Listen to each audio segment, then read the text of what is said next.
the final topic that I wanted to talk to you about today was tribal self-determination and self-governance, specifically in relation to the IRA and the ANCSA or INCSA. So, IRA, I don't mean like the financial accounts IRA. What I mean by IRA here is IRA is an acronym for all sorts of different things, but here it is the Indian Reorganization Act.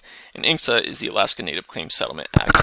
And if you say, hey, this is an anthropology class, you're tricking me, now I'm having to learn the law, well, you need to if you're going to understand anthropology in Alaska, because these two laws fundamentally change the way in which indigenous communities self-organize, govern here in Alaska. So it's important to understand them. They lead to most of or a lot of the tribal governments as well as tribal corporations. So if you don't understand these laws and how they came about and what they mean, you understand not a lot about present day sort of Alaska Native situations. So important to understand.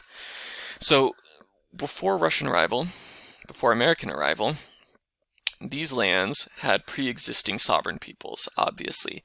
Yupik villages, Lutik and Chupiak villages, and Dena'ina villages and regional bands. And Yupik larger identities as well. And so those were autonomous, those were sovereign. They controlled the space. They helped ensure that there was social order in that space. They helped adjudicate disputes and who got what food and things like that, right? They were governments, not bureaucratic governments that can put people in prison like our own, but they were governments. They were sovereign nations. Arguably, they are sovereign nations, present tense. So what's the situation today? What is the circumstance today? What do political entities look like today here? Well, that is partly a result of two different things, INCSA and IRA. So let's talk about both. Let's talk first about the IRA. So the Indian Reorganization Act, the Wheeler Act of 1934, it was a law that allowed Native American and then later Alaska Native groups to, well, sorry, not later, at the same time, a law allowing Native American and Alaska Native groups to organize governments that would be recognized by the U.S. federal government as a government that they would then have interactions with or could, for example, if the federal government was doing a program such as Indian Health Service, right, they would be working through these tribal governments. So it was a law that allowed for a recognition of formal tribal governments. Previous to this, there was sometimes still traditional leadership structures like chiefdoms, and sometimes not. But in any case, the law allowed for this sort of formal establishment of organizations. In the lower 48, very not uncommonly, these would be structured in one way or another similar to the U.S. government structure. And so, for example, where I work in the Navajo Nation, you would have you have the Navajo Nation president and vice president, used to be a chairperson. You have an executive branch, you have the judicial branch, you have the Navajo Nation Supreme Court, and you have the legislative branch, the council. Up here in Alaska, the village, you have these village-based tribes, which are pretty small, right? They're the size of a village, although sometimes much larger because you have a large diaspora, a large number of people that are associated with the village but have moved to other places at this point. But those governments, those tribal governments under the IRA typically have like a council. It's almost always called a council, and those are typically 5 to 10 people on the council. 7's a really, really common number. Very often with a council chair, but it's going to depend, sometimes with a vice chair as well. It's going to depend a lot on the specific tribe. Something that's really different between tribes under this law in the lower 48 and tribes up here in Alaska is that we don't really have reservations in Alaska. That's not to say we don't have tribal lands. So let me explain some of that. In the lower 48, reservations could come about in a number of different ways, but primarily through treaties that were drawn up between the U.S. government and nations that had either been conquered or assimilated or otherwise encountered. And this established reservations, reserved land. And those reservations, under a series of legal decisions in the 1800s, eventually came to be what's called trust land, where the U.S. government has a certain degree of control over them, and they can't be alienated. So reservation lands typically can't be owned by private individuals. It's sort of a collective land of the tribe, and in a sense, it's a collective land of the government, since the federal government, who kind of oversees it and puts certain stipulations on it, some more onerous than others. So that's a reservation, and virtually all reservations in the lower 48 have some kind of a government under this Indian Reorganization Act that manages the reservation. Also, you have IRA governments without a reservation, so you have groups that are like recognized by the federal government as this is a tribe, this is a culturally distinct historical group of people that persist to the present and that have tribal services and things but don't have a reservation attached to them. But in the lower 48, what you most often see is reservations with a tribal government. Here in Alaska, we don't have that reservations thing, other than Metlakatla. So Metlakatla, way southeastern Alaska, we have one true reservation. Other than that, we do have tribal governments. We have, in fact, about 220 tribal governments, but they're typically called like an Alaska Native village or a traditional village or the traditional council of group. Now, interestingly, that's not to say they don't have land.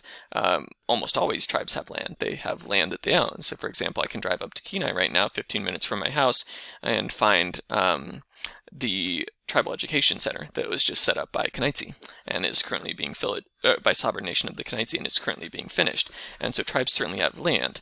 Not only that, but in many of the villages, if there's not a sort of city government of some sort that got established by Alaska, a sort of settler state influenced government, if there's not one of those, then typically the villages are essentially governed by, or the primary government of them would be these tribal entities.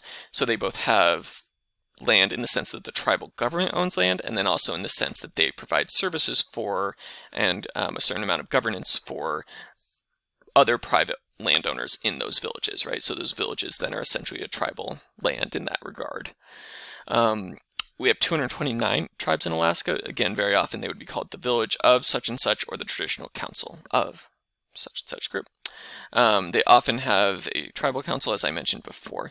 So as some examples here, village of Tyonek, that was established way back in 1939, right after the Indian Reorganization Act was passed. The people over in Tyonek, over about here, self-organized to tribal government for their area.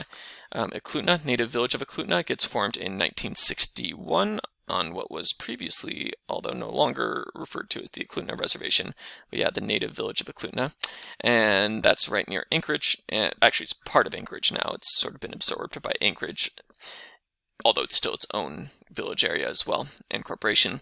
And then you also have groups like the Kenaitze Indian tribe, for example, where I live, or Sovereign Nation of the Kenaitze that was formed in 1962, native village of Soldovia, the list goes on and on. And so very often, if you hear the word village attached to a tribal organization, very often it has an IRA type government. Some of them were organized prior to the IRA. Some of them were organized instead under what's called ANCSA, which we'll talk about in a minute. But a lot of the times if you hear something like village of, and it will, some of the time at least, be these IRA type governments. Now, what do those do? What do these tribes do? Especially if there's not sort of a reservation in the classic sense, like what is it then? What is that entity? At least, what is that entity in the eyes of settler law, right? From an ethnographic perspective, we would say, well, that entity is sort of the logical inheritor of a cultural legacy going back to time immemorial of a group of people, of descendants living on a land. But in the terms of sort of the federal legal structure that we all live under, what does that look like? So these tribal entities, these tribes, these village councils, do a whole lot of things, and it'll depend partly on if there's a city government or something. Like, so for example, here in Kenai, we have the Kenai city government as well as an active borough government. But in a lot of the other rural villages, or in a lot of the rural villages, the traditional council, the tribal council, will be kind of the main game in town, or the only game in town, and sort of thus the governing body for that space, and thus be filling more roles, having more hats on. But some of the different things that our tribes do here in Alaska include healthcare clinics, running healthcare clinics, running wellness programs. And so I'm going to keep using examples from Sovereign Nation of the Kenaitze since they're right up the road from me. If you follow them on Facebook all the time, there will be things like classes on healthy foods, classes on healthy exercise, classes on cancer prevention, classes on traditional kinds of activities. Native village of Soldovia to the south of here, close to Homer, they'll hold like classes on traditional healing because they have some people in their community that know a lot about traditional plant knowledge. So these kind of like wellness programs, healing programs. You have social services of a variety of different sorts. You have adoption and related things. So there's a law called the Indian Child Welfare Act. It's a complex law, but basically it was passed to try to ensure that Native children were being placed, if they were up for adoption, that they were being placed within their relatives or their cultural community, if possible. Not always possible, but if it were possible. And so that gets sort of organized through a tribe. And so tribes often do that here. They oftentimes are involved in educational programs. Here we have cultural classes that go on through Kanaitsi tribe. They are often involved in things like museums or heritage centers, in research opportunities. In a lot of tribes will have research review boards, which is like a formal body that decides what research can be done with their tribal members and what that should look like, and ensure that the results are properly shared with / owned by the tribe.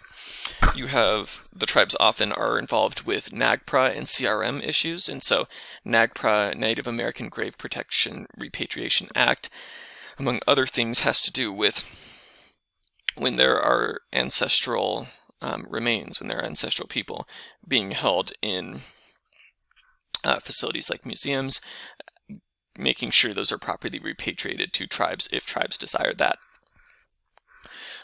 And also dealing with that as if it comes up contemporarily during construction or different kinds of activity, if Native American graves are encountered, or in this case, Alaska Native graves. So NAGPRA, there has to be sort of somebody to actually receive these individuals and also interface with different governments and academic institutions and things. So that's another thing tribes do. Also CRM, cultural resource management. So for example, tribal observers on construction projects to see if significant sites or either archaeological or sacred sites or whatever the case may be are being impacted.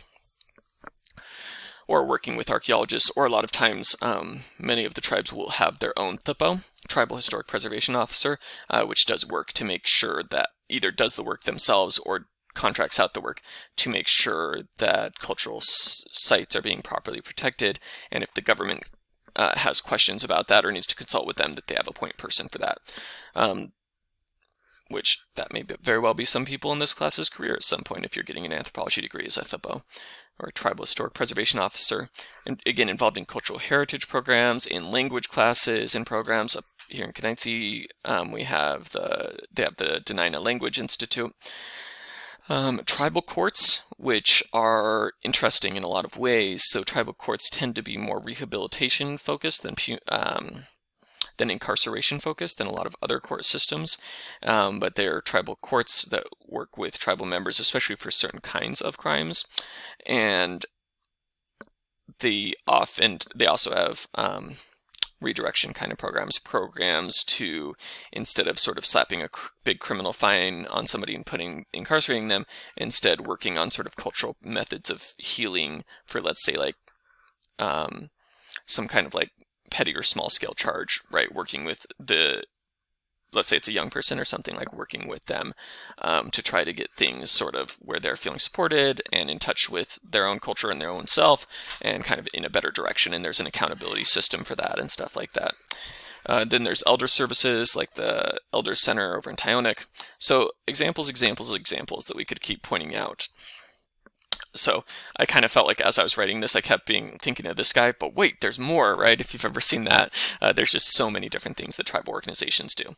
This is a link that shows some of the Cook Inlet specific tribal entities, and if the internet is happy with me today, it'll actually pull it up.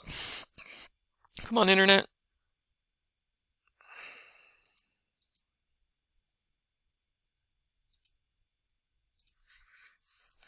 Come on, internet.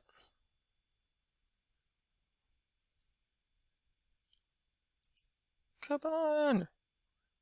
Oh, not gonna do it.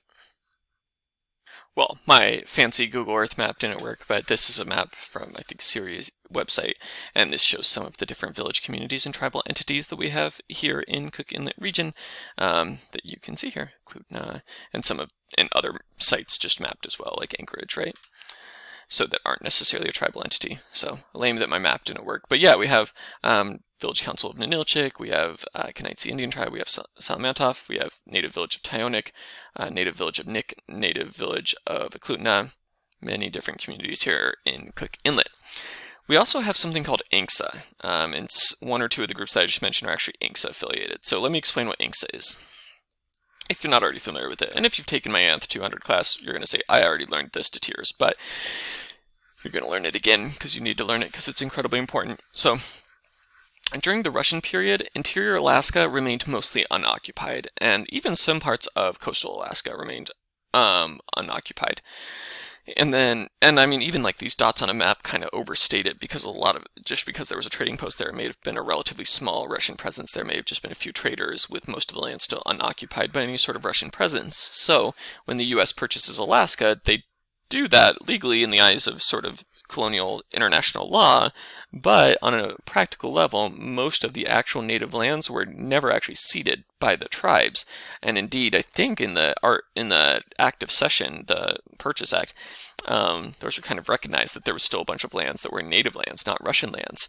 And they were never sort of properly legally claimed by the U.S. In theory, that would have been the province of the U.S. Congress.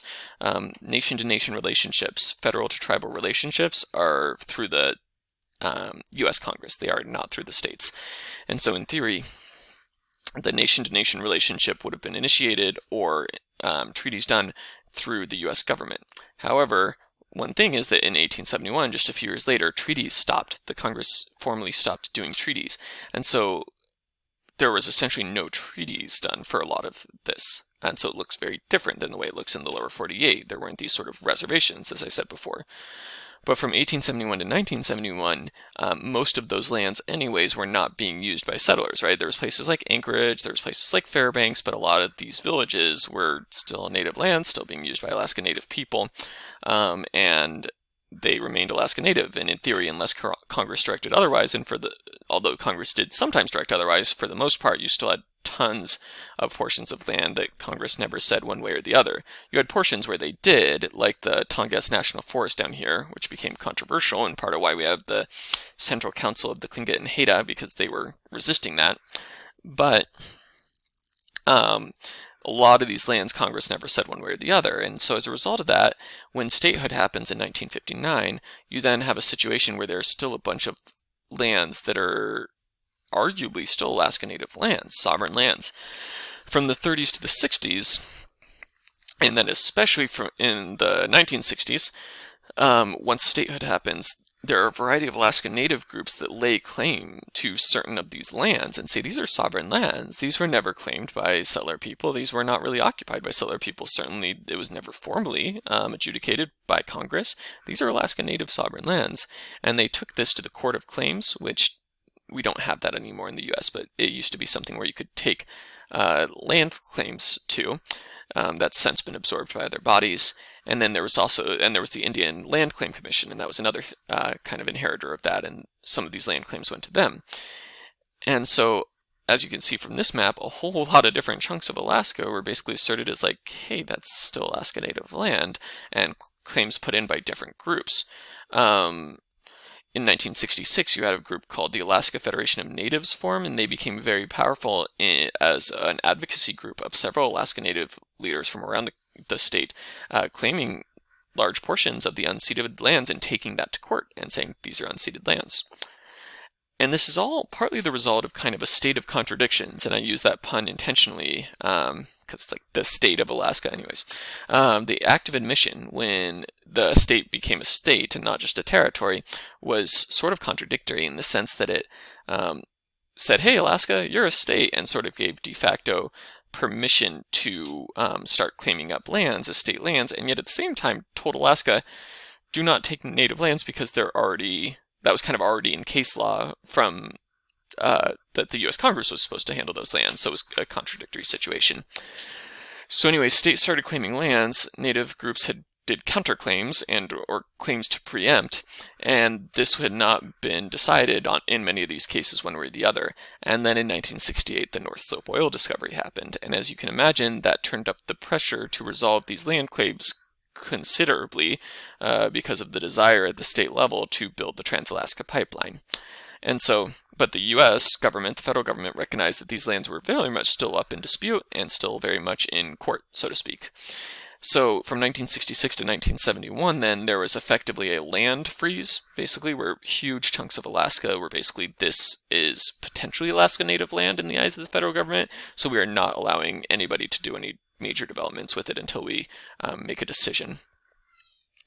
In that context, then, there was negotiations going on back and forth between different groups at the federal level, at the state level, in the Alaska government, and then through various tribal representatives through the Alaska Federation of Natives, most prominently, and a variety of different people, William Hensley among many others, who's still with us today and gives excellent remarks on ANCSA and has taught us a lot about the context of how this came from. So there's a lot of Alaska Native leaders you can look up on YouTube and hear them describe what was going on at the time.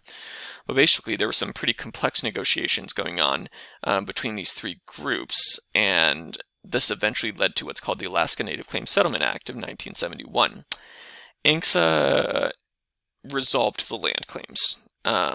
It basically said that of the large chunks of land that were being claimed, that 40 million acres, about 10% of the state land base, would be designated as Alaska Native land, and the remaining 90%, including all of the other claimed lands that didn't fall within that 40 million, would not be recognized as Alaska Native lands and would instead fall into the ownership of federal government / state government / eventually private control through things like homesteading.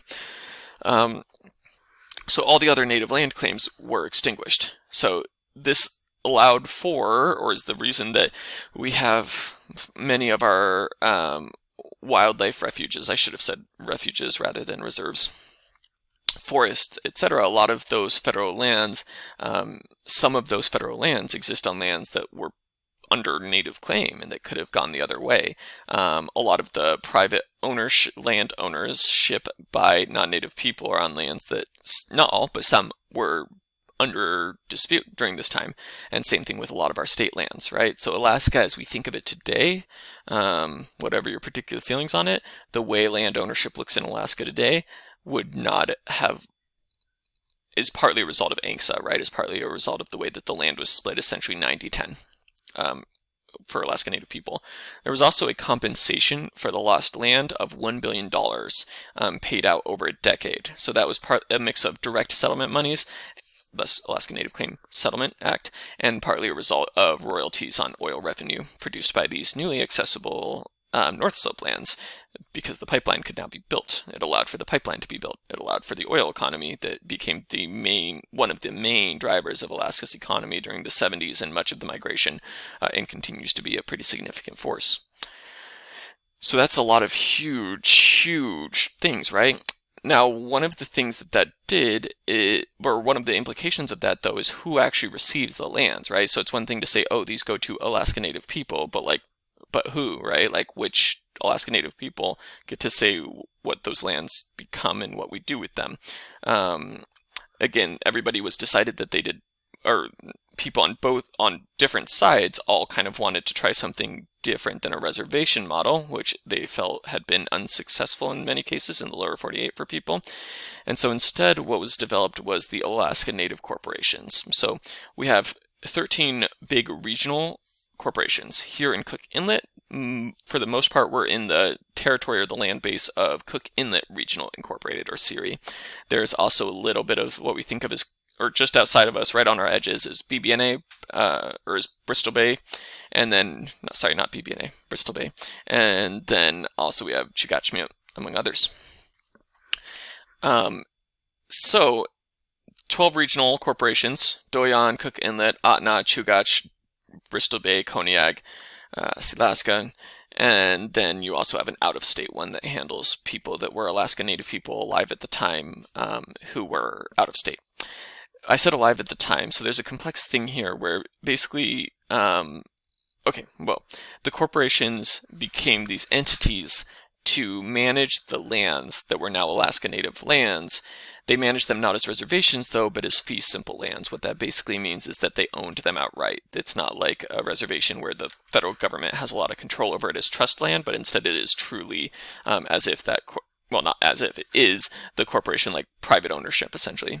So they administer the land, and the idea is, though, that as a corporation, they are a corporation in the sense that that entails that they are seeking to find a return on investment. They are trying to have a profit from at least some of these lands, and that there are shareholders as a result of that, shareholders that have a portion of the economic return on those lands. And so instead of a reservation, you have these lands that the corporation manages, and then various Alaska Native people are shareholders of that corporation in that specific area. Let's say shareholders of Doyan, shareholders of Arctic Slope, shareholders of Nana. And if they produce a profit, which they don't always, but if they produce a profit that year on the lands, they then would send out a dividend to the various shareholders. For many of the corporations, the dividends are modest, if even existent. They don't turn a big profit. For some, though, the profit may be significant or may be larger, particularly Arctic Slope. The ASRC Regional Corporation is the most profitable of the 13 regional corporations because of oil, among other things. There's other activities they're involved with as well, but that's definitely what jump-started the very profitable Arctic Slope Regional Corporation, at least vis-a-vis some of the other regional corporations. The regional corporations administer subsurface rights, so oil, mining, things like that. There's also village corporations, about 200 of them, which are smaller, but same basic idea, where you would be a shareholder, right, of a specific village, typically a village that you or your ancestors lived in. So for example, you might be a shareholder for Salamantov up the road from me. And again, if there would potentially be a dividend if the lands that they had turned a profit that year. And so the village corporations typically handle surface rights. So things like if you wanted to do a housing development or something like that on these lands.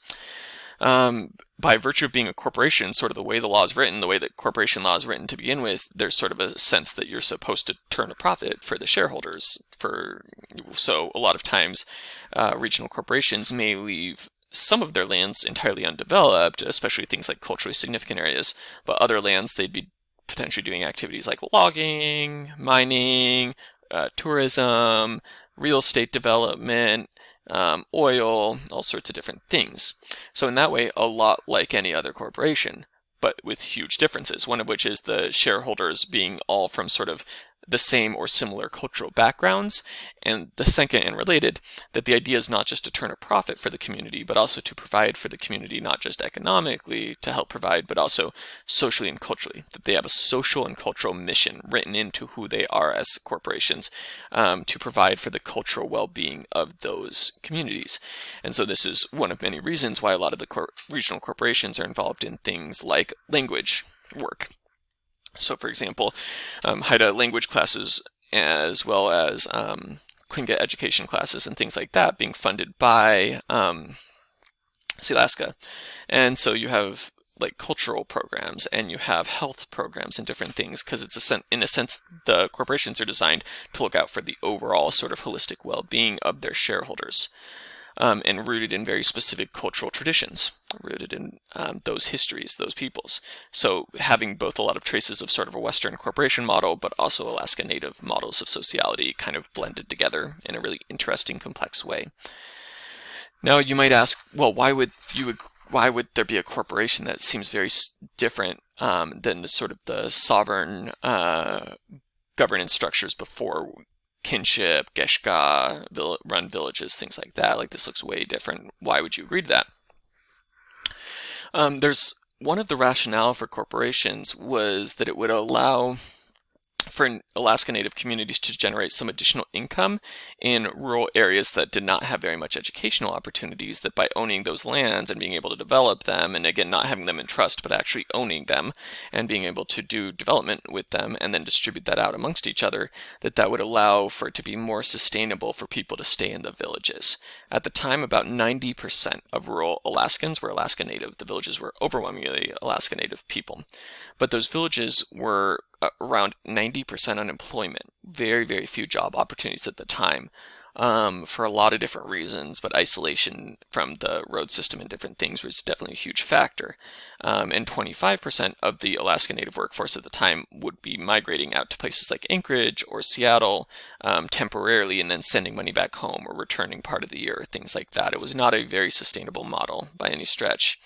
The cost of living in the villages was also about 30% higher than the average sort of lower 48 or something. So it was a very expensive situation. It was a situation where many people were feeling compelled to go out of the village. And there was a concern, among other things, that sort of traditional ways of life would begin to be lost more, would decline more if everybody left the villages, if the villages were just gone, but that was going to happen if people didn't have a way to sort of economically provide. And so the idea was that the corporations would be a way of sort of pooling land resources and then using that as a way of generating labor and generating income that would allow for the villages to be more self-sustainable economically, and therefore for people to be able to stay around, and or that the village could remain at the very least as a touch point, as we were talking about before, right? A place that people could come home to, that it could still be a living, vibrant presence, because funding is needed for something like that, right? People need to make a living.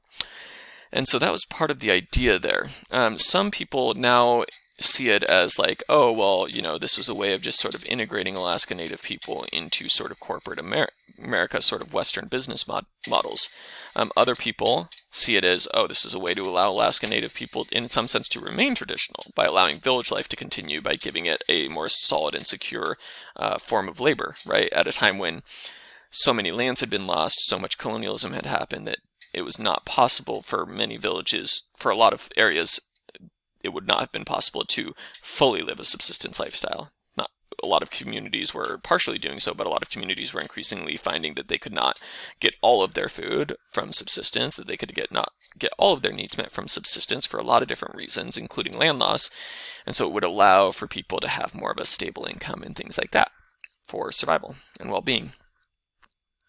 So Alaska Native representatives agreed to this for a lot of different reasons, one of which is, as one author pointed out, some communities already had experience with sort of Western business models, and that was working pretty well for people and felt okay with going that direction.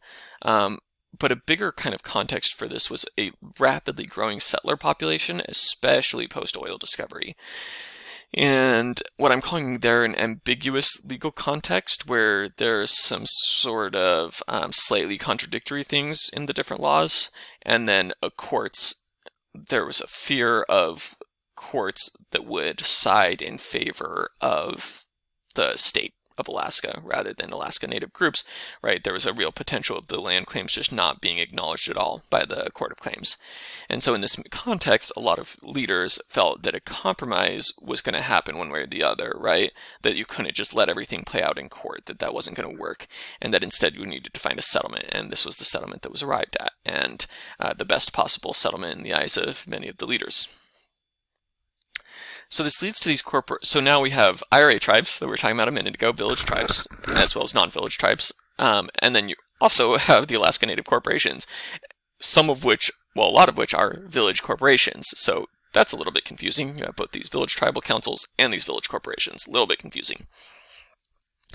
And so yes, very much somebody might be an enrolled member of such and such village tribe, and then also they are a shareholder in that village's corporation. So there's kind of two different things going on there, with some overlapping things and some very different things. And are those corporations, by the way, you might ask, are those tribes? And there's kind of two ways to answer that. Yes and yes, but for different reasons. So yes, in the sense that they act like tribes, they have regulatory power over members in certain ways. I should really say certain regulatory powers. Let me change that. Or where were we?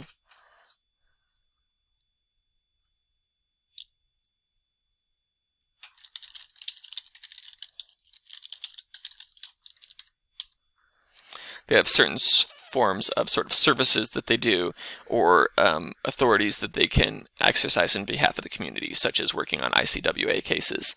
And also, at the same time, though, they are definitely not reservations. Unlike reservations, again, the land's fully owned. Another thing that makes it complicated, though, is so recently there was a Supreme Court case actually about this, because they've sort of been being treated as tribal entities for a couple of decades now. But the question was, are they fully tribal entities? This came up because during COVID, because of the financial settlement through the CARES Act, and there was debate about whether or not Alaska Native corporations should qualify as tribes for the purposes of that. And so that was determined ultimately in favor of Alaska Native corporations as tribes, but it's a complex, kind of still evolving legal structure. By the way, there's kind of a Oh, sorry. This is an example of what I was talking about a second ago. So Native Village of Tyonek also has but there's also the Tyonek Village Corporation. And the village itself was established in 1939 under IRA. The Tyonek Village Corporation established under INCSA. The Native Village of Tyonek, as an actual place on the map, has about 200 residents. The Tyonek Village Corporation has about 800 shareholders. So a whole lot of people whose probably their ancestors lived here. They've got extended family there, but they live somewhere else. So just kind of one example of what we're talking about there. There's sometimes, by the way, a misunderstanding. I said before about healthcare that people often misunderstand the kind of complex tribal healthcare system we have here. People also sometimes misunderstand the dividends. So you sometimes have the idea, people sometimes have a stereotype in their mind of sort of Alaska Native people or other Native Americans as sort of receiving, quote, free money or federal government money. When we're talking about a dividend, that's really not what that is at all. It's not from the federal government at all. It's from a corporation. And the corporation, it's like having stock in any other corporation. You can receive a return on your share. But if people post a profit, and again, a lot of corporations don't, so you shouldn't have some idea in your mind of sort of Alaska Native corporations that, everybody that's Alaska Native has large dividends coming in. That is not true at all. And some people would be having no dividends coming in at all. But most are sort of just modestly profitable. I actually think sometimes the corporation dividends can be kind of usefully compared, even though they're a lot different, they can be usefully compared to the PFD that we have, only in the sense that a similar sense of when a resource is a collective resource, then a collective group benefits from its economic usage. So kind of a similar sense here, where it's collective lands of the entire group, and therefore when somebody's making a profit off of that, that profit then gets distributed out. So it's not free money, it's money from the use of a collective resource.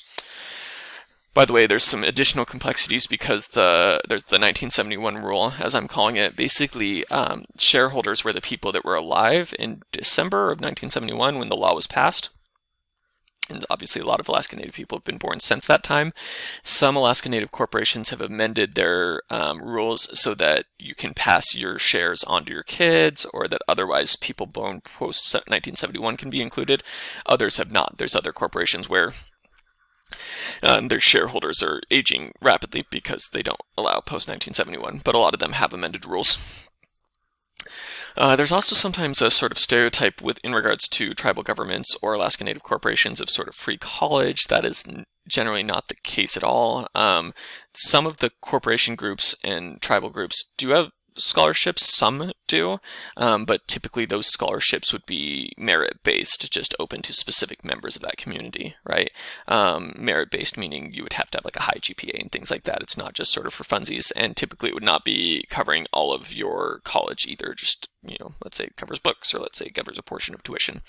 So lots of misunderstandings about what tribal services are and what they do. A lot of times thinking that certain things are services that aren't, like sort of an automatically free college, that doesn't exist.